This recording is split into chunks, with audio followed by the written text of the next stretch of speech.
پوری دنیا کی طرح پاکستان میں بھی کورونا کے وار جاری ہیں، مریض بڑھ رہے ہیں اور افسوس کے ساتھ کہوں گی کہ اموات بھی بڑھ رہی ہیں۔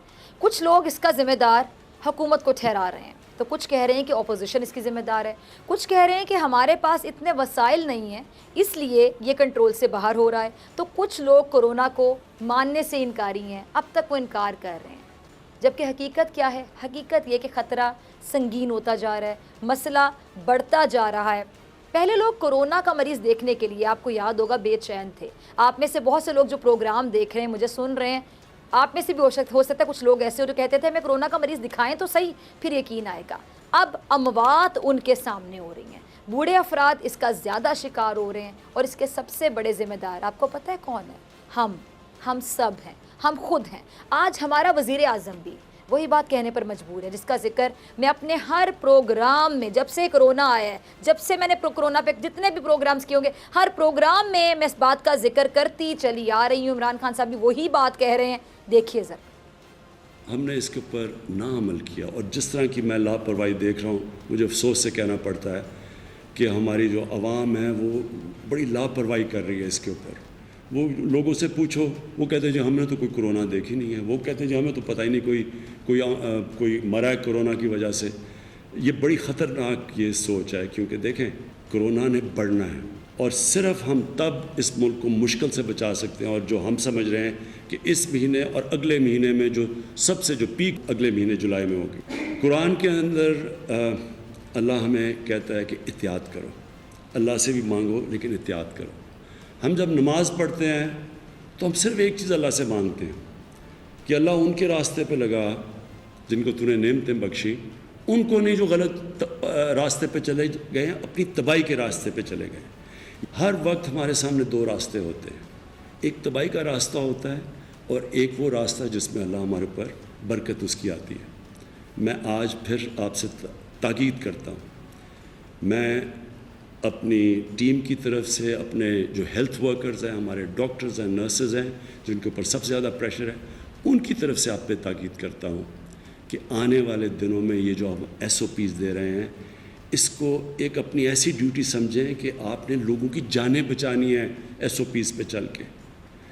بلڈ پریشر، ڈائبٹیز اور بوڑھے لوگ، ان کی جانوں خطرے میں، ان کی جانیں خطرے میں آ جائیں گی اگر ہم احتیاط نہیں کریں گے۔ ہمیں کورونا سے زیادہ آپ کو پتہ ہے ایسی سوچ سے خطرہ ہے جس کی وجہ سے ہم اپنے ہی پیاروں کی جان لے رہے ہیں۔ ایسے لوگ کہہ رہے ہیں کورونا ہے ہی نہیں، جن کا ذکر عمران خان صاحب نے بھی کیا۔ ہم انجانے میں آپ کو پتہ ہے کتنے قتل کر رہے ہیں، ہم حقیقت سے انکار کر رہے ہیں، جس کا خمیازہ ہمارے کسی گھر والے کو، ہمارے کسی دوست احباب کو، عزیز کو، کسی اپنے کو، کسی پیارے کو خدا نخواستہ بھگتنا پڑ سکتا ہے۔ آپ نے سوچا ہے؟ اب بھی وقت ہے، احتیاط کیجئے۔ احتیاط کرنے میں کوئی پیسے خرچ نہیں ہوں گے، احتیاط کرنی ہے، کیونکہ اس بیماری کا علاج دنیا کے کسی بھی اسپتال میں نہیں، بہتر سے بہترین ہاسپٹل میں نہیں ہے، کہیں بھی چلے جائیں، اس بیماری کا علاج دنیا کے کسی بھی کونے میں نہیں ہے۔ اس کا علاج ہمارے اپنے ہاتھ میں ہے، ہمارے ہاتھ میں احتیاط۔ یہ گلوز بھی احتیاط کی نشانی جو میں نے پہنے ہوئے، احتیاط ہے اس کا علاج۔ اس کا علاج ہمارے پاس ہے، اور وہ صرف اور صرف، میں اپنے الفاظ دہراؤں گی، احتیاط ہے، احتیاط ہے، احتیاط ہے۔ ایک بار پھر میں اپنی قوم سے آج ہاتھ جوڑ کر گزارش کرتی ہوں کہ اس بیماری کو مذاق نہ سمجھیں، اپنے پیاروں کی زندگیوں کے ساتھ مذاق میں نہ کھیلیے، ورنہ بہت دیر ہو جائے گی۔ یہودی سازش آپ سمجھ رہے ہیں اس کو، چلے سمجھ لیں، آپ کے دل کو تسلی ہے، یہودی سازش سمجھ رہے ہیں تو لیں، اس سے بچنے کا طریقہ اختیار کر لیں، اختیار کریں جو ہے احتیاط۔ اگر آپ اس کو آزمائش سمجھ رہے ہیں تب بھی آزمائش سے نکلنے کا طریقہ احتیاط، جو اس کو امتحان سمجھ رہے ہیں، امتحان میں کامیاب ہونے کا طریقہ احتیاط، جو یہ سمجھ رہے ہیں جی قرضہ معاف کرنے کا ایک بہانہ ہے، چلیں جیسے آپ کے دل کو تسلی ہے آپ یہ بھی سمجھ لیں، تب بھی اس بہانے کے نشانے سے بچنے کا طریقہ احتیاط۔ یعنی آپ کو جو سمجھ آتی ہے آپ آج سے وہی سمجھیے۔ اس چیز کو سمجھنے کے بعد اگلا سٹیپ کیا؟ احتیاط۔ احتیاط کیجیے، اس لیے خدا کا واسطہ ہے اس بیماری کو آپ جو بھی سمجھیں، جو آپ کا دماغ سمجھتا ہے، جو آپ کی عقل سمجھتی ہے، سمجھیے، لیکن احتیاط تو کیجیے، مذاق نہ سمجھیے، اپنے اور اپنے گھر والوں پر رحم کیجیے۔ آپ کو پتہ ہے آگے حالات بہت مشکل ہوتے ہوئے دکھائی دے رہے ہیں، اموات بڑھتی نظر آ رہی ہیں، جولائی میں کورونا پیک پر جاتا ہوا دکھائی دے رہا ہے۔ اگر ہمارا یہی رویہ رہا تو ہم ہی خدا نہ خواستہ اپنے پیاروں کی اموات کا سبب بن جائیں گے. کیونکہ رویہ ہوتا ہے نا، میں اکثر پروگرام میں کہتی ہوں، وہ معاشرے کا عکس ہوتا ہے. قوموں کو پہچاننے کا ایک ذریعہ ان کا رویہ ہوتا ہے. کسی بھی آفت میں، کسی بھی آزمائش میں، کسی بھی مشکل میں، کسی بھی واقعے میں، کسی بھی سانحے میں، کسی بھی کامیابی پر، کسی بھی ناکامی پر قوم اپنے رویوں سے پہچانی جاتی ہے. قوم اپنے رویے سے پہچانی جاتی ہے. اور یہ رویہ ہمیں بہت سارے معاملات میں ٹھیک کرنے کی ضرورت ہے. بہت جگہوں پہ ہم غلط ہیں. ایٹ لیسٹ مانیں تو صحیح کہ ہم غلط ہیں، تبھی آپ اصلاح کی طرف جائیں گے نا. بیماری کو پکڑیں گے تو علاج شروع ہوگا. جب مانیں گے نہیں کہ ہم غلط ہیں تو علاج کیسے کریں گے، اصلاح کیسے کریں گے؟ ایک غیر ذمہ دارانہ، قابل مذمت رویہ جو قوم کی جانب سے دیکھنے کو مل رہا ہے، جس سے نقصان خود قوم کا ہی ہو رہا ہے. کتنے بے وقوف ہیں نا ہم، اپنے رویے کی وجہ سے اپنے آپ کو نقصان پہنچاتے ہیں. ایک ہی رویہ ہمیں ہمارے نمائندوں کی جانب سے بھی دیکھنے کو مل رہا ہے، جس میں سب سے زیادہ نقصان سیاست کا، سیاستدانوں کا، اور پھر جمہوریت کا. جب جمہوریت کا نقصان ہوگا، جمہور کا بھی ہوگا. جمہور کون ہے؟ میں، آپ، ہم، عوام. یہ رویہ کیا ہے؟ سیاست والے رویے کی بات کر رہی ہوں. سیاست میں کردار کشی، کسی پر بھی انگلی اٹھا دینا، وہ رویہ جی سیاسی پوائنٹ سکورنگ کا. سیاسی پوائنٹ سکورنگ کے لیے ایسے رویے کو بلکہ میں کہوں کہ اپنایا جاتا ہوگا. سیاسی مخالفین کی نجی زندگی میں دخل اندازی کا رویہ. سیاست کے نام پر اپنے مخالفین پر ایسے الزامات لگانا جو اخلاقیات کا باقاعدہ جنازہ نکالنے کے مترادف ہوں.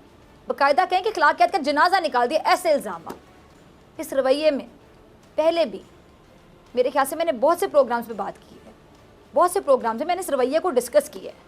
لیکن اس بار پھر ضرورت ہے، کیونکہ آج کل کچھ سیاسی رہنماؤں پر الزامات لگائے جا رہے ہیں. ایک امریکی خاتون ولاگر کی جانب سے، آپ سب کو پتہ ہے، پیپلز پارٹی کی اعلیٰ قیادت پر الزامات لگائے جا رہے ہیں. سنتھیا نام ان خاتون کا. کئی الزامات لگائے گئے اور چھوٹے الزامات نہیں، بہت بڑے بڑے الزامات. اس کے بعد پیپلز پارٹی کی جانب سے ان الزامات کا رد عمل بھی آیا ہے اور اس خاتون کو نوٹس بھی بھجوائے گئے. اب یہ جو خاتون ہے، ان کی تصویر بھی آپ دیکھ سکتے ہیں، عدالت میں مقدمات کا سامنا کرنے کے لیے تیار بھی دکھائی دیتی ہے اور اپنے الزامات پر قائم ہے، بہت کانفیڈنٹ ہے. ان الزامات کے بعد نون لیگ خاموش ہے، بلاول بھی خاموش ہیں، اور پیپلز پارٹی اور دیگر جمہوریت پسند جو قابل افراد ہیں، قابل ترین افراد، یہ کہتے دکھائی دے رہے ہیں کہ یہ خاتون کہاں سے آئی ہے، کون ہے، اور یہ سازش کر رہی ہے، کردار کشی کر رہی ہے، پروپیگنڈا کیا جا رہا ہے. جن افراد پر اس خاتون نے الزامات لگائے ہیں ان سے ملاقات کی تصاویر بھی سوشل میڈیا پر جاری کر دی گئی ہیں. اچھا، مجھے اس بات سے کوئی لینا دینا ہی نہیں ہے کہ یہ خاتون کیا کہہ رہی ہیں، حقیقت کیا ہے. جو بھی ہوا اس کی تحقیقات ہوں، کسی پر الزام لگائے تو اس کی تلافی ہونی چاہیے. اس سے زیادہ اس پر بحث کرنا میرے خیال سے میں جائز نہیں سمجھتی.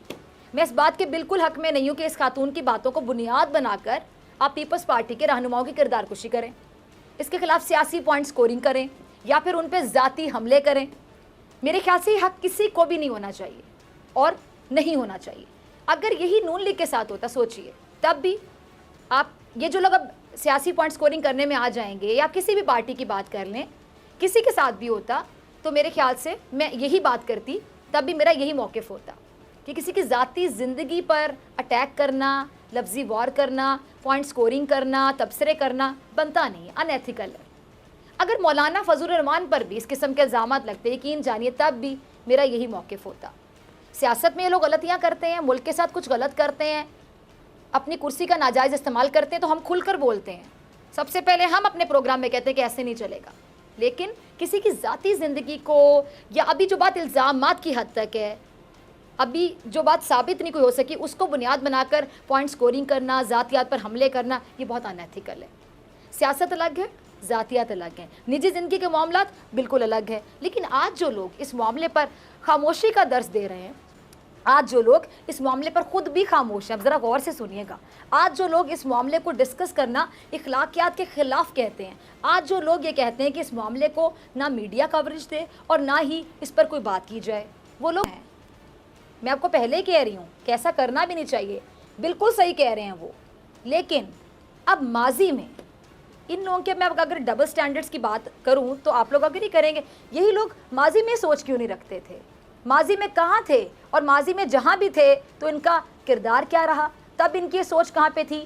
جب بھی ایسے معاملات سامنے آئے، پہلی بار کسی پہ الزامات نہیں لگے. ہاں یہ کہہ سکتے کہ پہلے الزامات لگانے والا کوئی اور ہوگا اور جس پہ لگے وہ کوئی اور ہوگا. آج جو الزامات لگا رہے ہیں وہ کوئی اور ہے اور آج جس پر الزامات لگ رہے ہیں وہ کوئی اور ہے. لیکن ایسے لوگوں کی سوچ کسی پہ الزامات لگنے میں کچھ اور ہے اور کسی پہ لگنے میں کچھ اور ہے.